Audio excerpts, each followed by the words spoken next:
Para entender a filosofia de René Descartes, o filósofo que dá início à filosofia moderna, é preciso entender qual é o seu projeto. Mas antes de prosseguir esse caminho, é preciso saber onde Descartes está inserido, qual é o movimento histórico que acontece enquanto Descartes está vivo, porque esses acontecimentos históricos têm uma importância muito grande, porque influenciam diretamente na maneira que o filósofo pensa. Quer dizer, influencia nas perguntas que ele faz, nos problemas que ele enfrenta e nas respostas que ele dá. Então seja bem-vindo à primeira aula do curso Filosofia do Enem e vamos tentar entender um pouco da filosofia do René Descartes. Essa primeira aula eu vou dividir em 2 vídeos. Nessa primeira aula eu vou falar sobre o contexto no qual Descartes estava inserido e a criação do seu método para encontrar os princípios da verdade. E na segunda aula eu vou falar da aplicação desse método e o desenvolvimento desses princípios.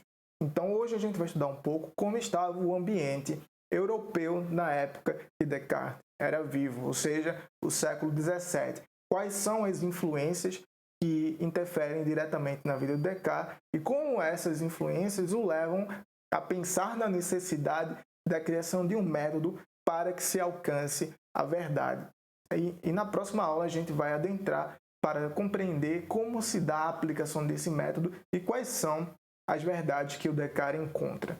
Bem, se você já teve contato com qualquer manual de filosofia e já leu um pouco sobre Descartes, é sabido que Descartes é o filho de uma família burguesa que tinha condições financeiras boas e que o mandou para uma das melhores instituições de educação que existia naquela época, na França. E as escolas, as instituições de educação nesse século em que Descartes estava vivo, eram completamente influenciadas pelo movimento da filosofia escolástica, ou seja, uma filosofia que tem influência do filósofo Aristóteles e do filósofo Tomás de Aquino. Então, a educação que Descartes teve foi sob essa orientação escolástica. Então, quais são as características da escolástica que eu posso citar aqui rapidamente para que a gente consiga compreender melhor como foi a educação do Descartes? Os escritos da filosofia escolástica se davam de 2 maneiras, ou eram comentários ou era uma suma. Os comentários eram explicações do texto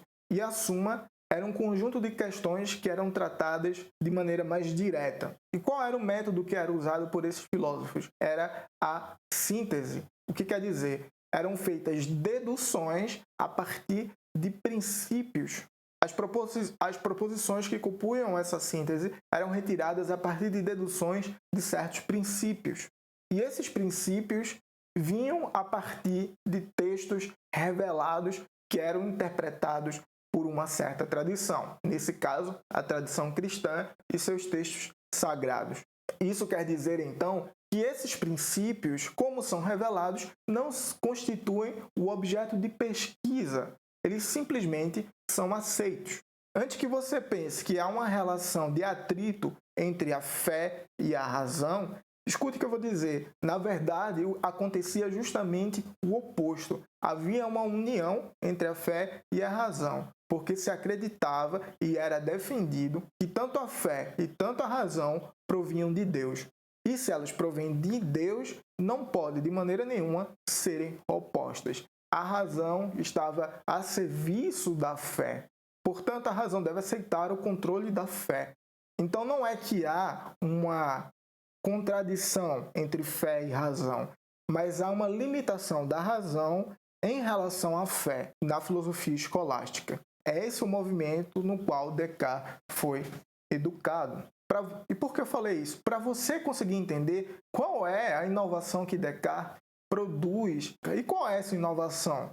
Descartes é responsável por libertar a filosofia, o pensamento racional da fé. Então, Descartes é responsável por dar autonomia à filosofia e ao pensamento racional. E outras 2 coisas muito importantes que aconteceram enquanto Descartes vivia foi o período do Renascimento e o período de Revolução Científica. Descartes, por exemplo, ele era contemporâneo de Galileu. Galileu vivia na Itália e Descartes na França. Descartes também viveu um período na Holanda e um período na Alemanha. Depois que acabou sua educação, ele busca viver a experiência do mundo concreto porque fica decepcionado com a educação que teve, que tinha influência escolástica. Então Descartes acaba indo para a Holanda e adentrando o exército de Maurício de Nassau e participa da Guerra dos 30 Anos. Então, durante esse período de Descartes, ele escreve alguns textos importantes, mas que acabam não sendo publicados porque ele teme repreensão da igreja, porque defendia teses sobre o universo que iam completamente em oposição ao que era defendido pela igreja. E como exemplo máximo disso, a gente tem um exemplo do Galileu, que defendeu o heliocentrismo e acabou tendo que cumprir prisão domiciliar pelo resto da vida. Então, quando Descartes soube que a obra de Galileu sofreu tamanha repressão, ele acabou não publicando a sua obra, que tinha a mesma visão defendida por Galileu. Em relação ao Renascimento e à filosofia de Descartes, existem certas continuidades e certas rupturas. Então, o que continua na filosofia de Descartes que estava já no Renascimento? Bem, é preciso entender que o Renascimento foi um movimento cultural, foi um movimento científico, e o movimento científico tem influência muito grande sobre Descartes. Mas então, o que aconteceu durante o Renascimento que foi tão importante? Durante o Renascimento acontece uma mudança extraordinária. A visão que se tinha do senso comum sobre o mundo e sobre o universo muda completamente. Então a ciência faz com que as pessoas agora consigam enxergar o universo a partir de outra perspectiva. E essa perspectiva altera completamente o entendimento de como as coisas funcionam, de como o mundo se dá, de como o mundo é. E a linha de pensamento científico que tem esse peso enorme de fazer essas modificações é a astronomia.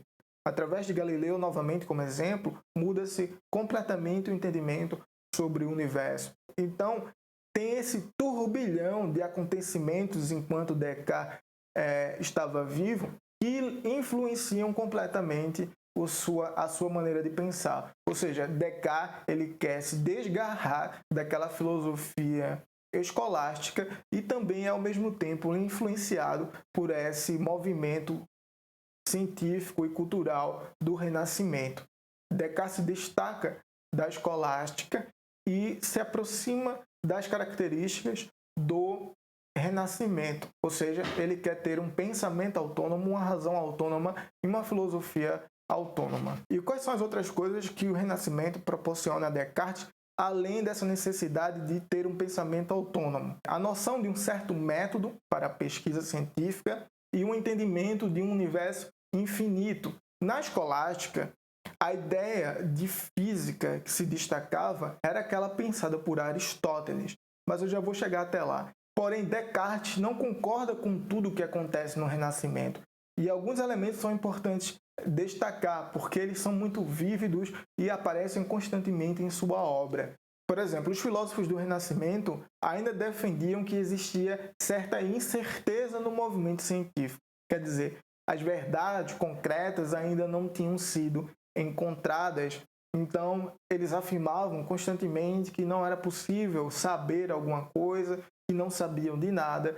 E isso é uma diferença importantíssima que diferencia Descartes desse movimento, porque Descartes ele quer encontrar verdades. E também esses filósofos ainda pregavam a separação entre ciência e sabedoria. Isso é uma ideia inconcebível para Descartes.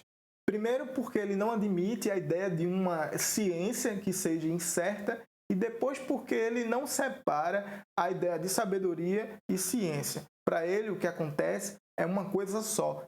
A ciência é sabedoria. Então, para Descartes, a filosofia significa necessariamente um saber seguro que gera uma moral certa. Então, assim, ele viveu num período de fomentação muito grande da ciência e isso, claro, impactou o seu pensamento. Por exemplo, há essa mudança da compreensão escolástica com influência aristotélica do entendimento da física para esse entendimento mecânico. E é importante que você saiba como se dá essa mudança. A física de Aristóteles era qualitativa, descritiva e classificatória, e com fundo de intenção de contemplação. E o entendimento geral era que o mundo formava uma unidade finita em que cada objeto tinha o seu lugar natural. Já o novo entendimento de física que acontece durante o Renascimento é completamente oposto. Ele passa a ser uma física quantitativa, matemática e suscetível de aplicação